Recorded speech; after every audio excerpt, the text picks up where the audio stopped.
Hey y'all, welcome back to the cookie jar. Today we are doing the last recipe from the peach cobbler murder.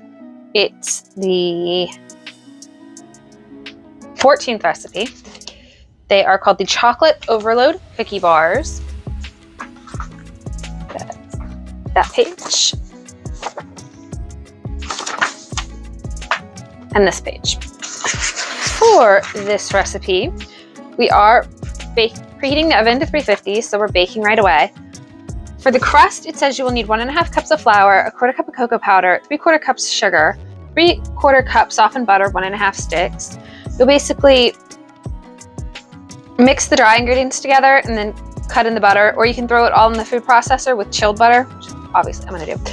And then you're gonna push that into the bottom of a greased 9x13 pan, and then you're gonna bake that off for 15 minutes. And then it says, do not shut the oven off. You'll need it for the second step, which is the filling, which to me is like a cream cheese base. You have 2 8-ounce packages softened cream cheese, the block type, not the whipped type.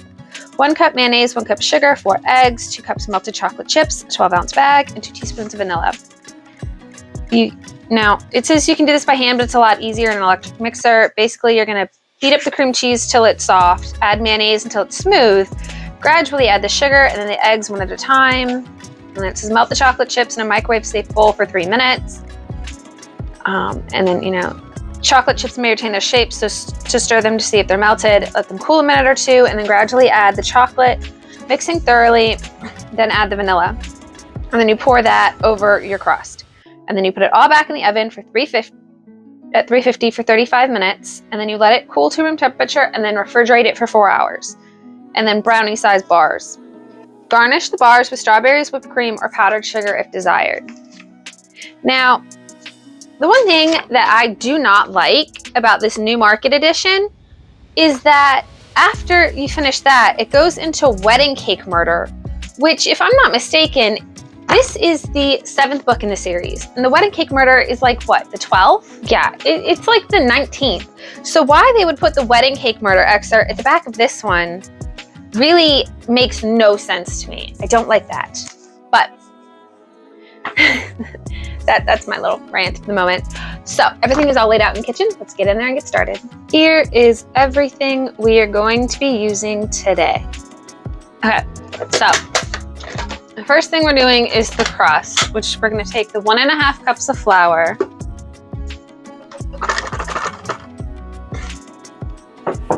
the 1/4 cup of cocoa powder, the 3/4 cup of sugar, and we're going to give that a quick little mix.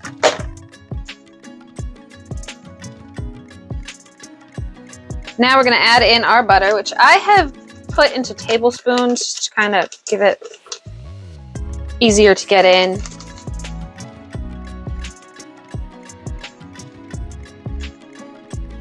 I suppose. That is what I'm looking for. Okay, so our greased 9x13. This doesn't look incorporated or wet enough to be a crust. Look, is there chunks of butter hiding somewhere? I don't know what to make of this. We are not off to a good start.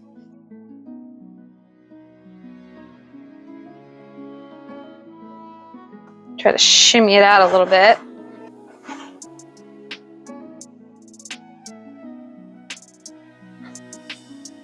That.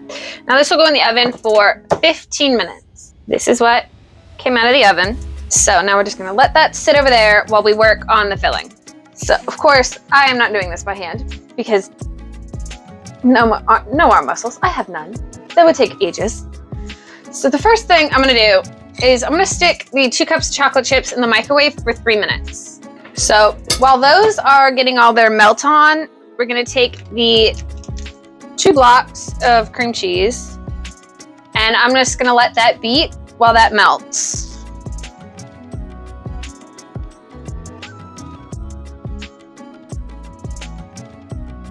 Next, what I'm gonna do is it says to beat it with the mayonnaise, which I have seen a lot of. Usually I see sour cream mixed into cream cheese, not mayonnaise, so I'm not skeptical, but I'm definitely wondering if I'm gonna like it.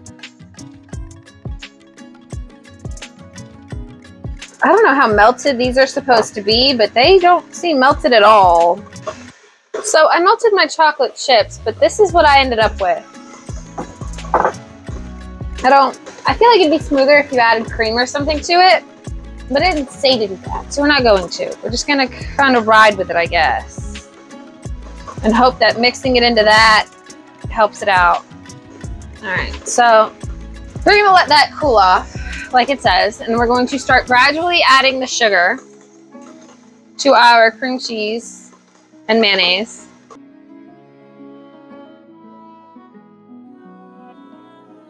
Why do we have to gradually add it?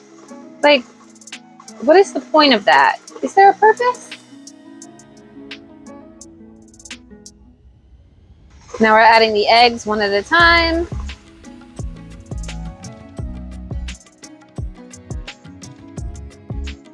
Let's just gradually add the chocolate, mixing thoroughly. So I guess I'm just gonna pop some of this in here. Yeah, this isn't mixing at all.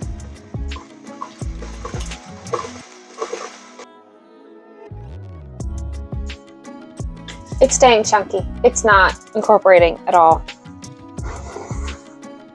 So this is not going to work. I could try a double boiler. Okay. So I've worked and I've worked. I've kind of got it melted.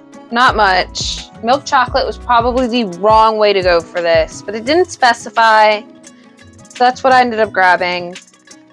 It is still not perfectly smooth. I have tried and tried. I've remelted, I've stirred, I've whisked. It's just not coming to smoothness. But I'm gonna let this cool down and then I'm going to add it into the chocolate or the cream cheese. Okay. This chocolate has been the biggest pain I've ever had to deal with in this so far. I swear it has. I melted it. It didn't really melt. So I tried to add some cream to it and heat it up again. Okay, but then it separated. And I'm like, whisk, whisk, whisk, whisk, trying to get it back together. Didn't kind of work, didn't really. So I had to go to Google. And Google's like, well, heat it up in a double boiler and add a little bit of water and just mix it, mix, mix, mix, mix. So, long way around, did the double boiler, added a little bit of water, and I finally got it melted in one piece and everything's melted. Should have just used a double boiler to begin with. I don't know if it was the chocolate, which I got it from Aldi's, and I've never had a problem with it before, or if it was just the milk chocolate factor, which if that mattered so much, they should have specified in the recipe. But now it says to gradually add it into this. So here we go.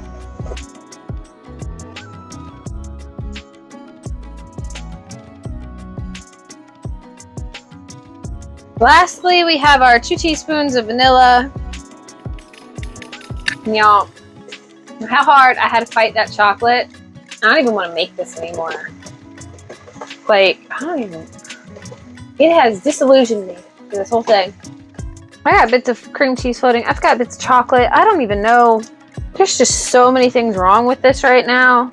Like, the premise sounds really good, but the actual execution is leaving much to be desired.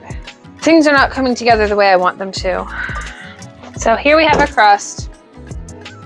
We're gonna pour this over it.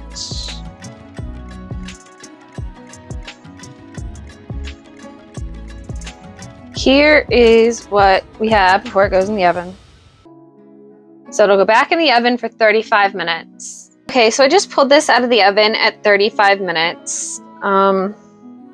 I don't know what I'm really looking for. It's still pretty undone looking in the center, but it doesn't say anything. It just says 35 minutes, let it cool, and then refrigerate for 4 hours. So I'm hoping this is done, but in all honesty, with the way this recipe has been going today, I would not be surprised if it's not. But all right, so cooling and then fridge time. So here is the chocolate overload cookie bar. It did sit in the refrigerator for a really long time. The color makes me think of pumpkin pie bars. Let's see how it tastes. Very chocolatey. The cookie base is, I'm trying to think of what to connect it to. Because it is cookie-ish. It's got that little crunch of a cookie, but it's also moist and slightly chewy. So it's not too bad. And of course, the cream cheese filling makes me think of a chocolate silk pie. It's really good together. It's very rich though. So a small piece is really all you need.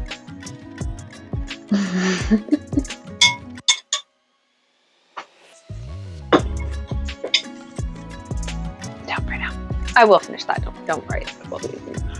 So with this, we finish up the peach cobbler murder, and next week, ironically enough, we move into the cherry cheesecake murder.